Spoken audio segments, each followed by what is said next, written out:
May I come in? yes, come in.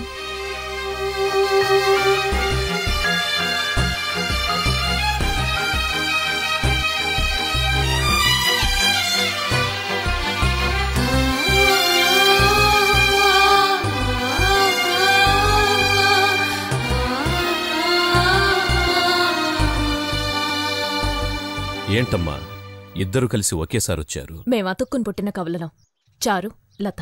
చూడండి, violin వాయించడం అనేది ఒకే తనువుతో ఒకే మనసుతో ఏ డైవర్షన్ లేకుండా సాధించాల్సిన విషయం. కానీ మీరిద్దరూ 2 శరీరాలతో 4 చేతులతో 2 మనసులతో సమన్వయాన్ని ఎలా సాధించగలరు? లేదు సార్, మేం వాయించగలం.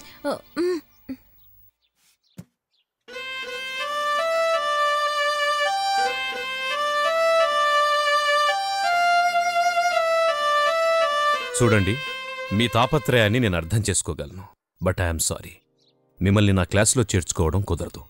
ఏవో కొన్ని బేసిక్ నోట్స్ని మీరిద్దరూ కలిసి వాయించొచ్చు, కానీ కొన్ని కష్టమైన నోట్స్ని మీరిద్దరూ కలిసి వాయించడం అసాధ్యం. లేదు సార్, మేము ట్రై చేస్తాం. ఏంటమ్మా ట్రై చేసేది? ఈ నోట్స్లో ఈ చివరి నొటేషన్ వాయించేటప్పుడు మీ చేతులు సహకరించవు. 90 డిగ్రీస్లో బోన్ ఇలా ఎత్తి పట్టుకుని కింద నుంచి పైకి కత్తిలా ఆడించాలి. మీరు గాని అలా చేశారంటే ఒకటి ముక్కు తెగుతుంది, లేదా గొంతు కోసుకుపోతుంది. ఇది మీకు అవసరమా? ఎక్స్క్యూజ్ మీ సార్, ఇలా పుట్టడం వాళ్ళ వీక్నెస్ అని మనం ఎందుకు అనుకోవాలి? అసలు వాళ్ళు నేర్చుకోవాలనుకోవడమే గ్రేట్ కదా సార్. మీరు వినే ఉంటారు, ది గ్రేట్ మ్యూజిషియన్ బెథోవెన్కి అసలు 2 చెవులు వినపడవు కదా సార్. ఆయన అద్భుతంగా కంపోజ్ చేసిన మ్యూజిక్ ని ఆయనే వినలేరు కదా. తనకున్న ఆ బలహీనతతోనే ఆయన సాధించారు కదా సార్. అలాగే వీళ్ళిద్దరు కూడా. ఇలా చూడు, నువ్వు వెకేషన్ కోసమని వేరే ఊరి నుంచి వచ్చిన విద్యార్థివి.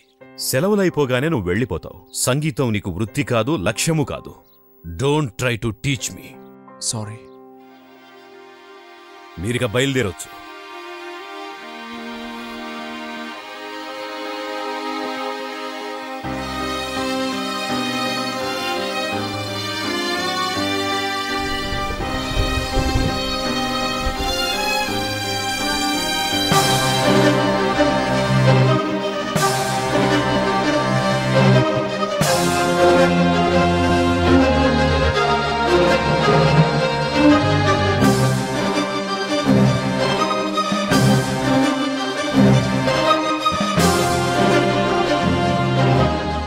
స్టూడెంట్స్, ఈరోజు మీకు కొన్ని కాంప్లికేటెడ్ నోట్స్ని వాయించి చూపించబోతున్నాను. Yes sir. మిస్టర్ రవి, ఆ రోజు ట్విన్ సిస్టర్స్ వచ్చినప్పుడు చెప్పాను కదా, ఫైనల్ నోటేషన్స్ సేమ్ థింగ్.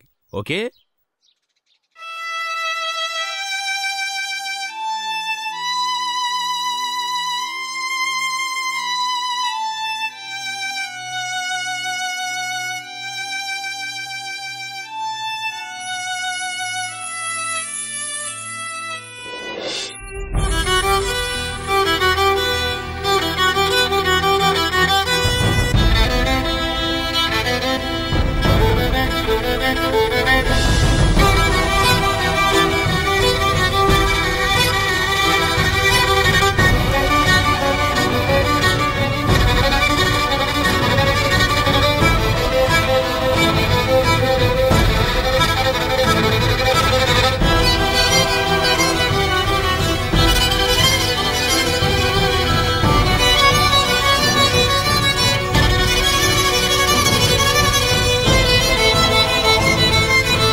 ఎత్తి పట్టుకొని కింద నుంచి పైకి కత్తిలా ఆడించాలి.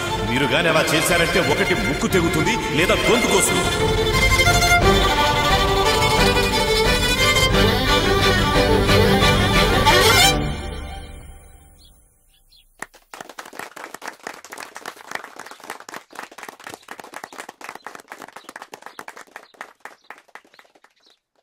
Great, really great. మీరిద్దరు కాదమ్మా, ఒక్కరే.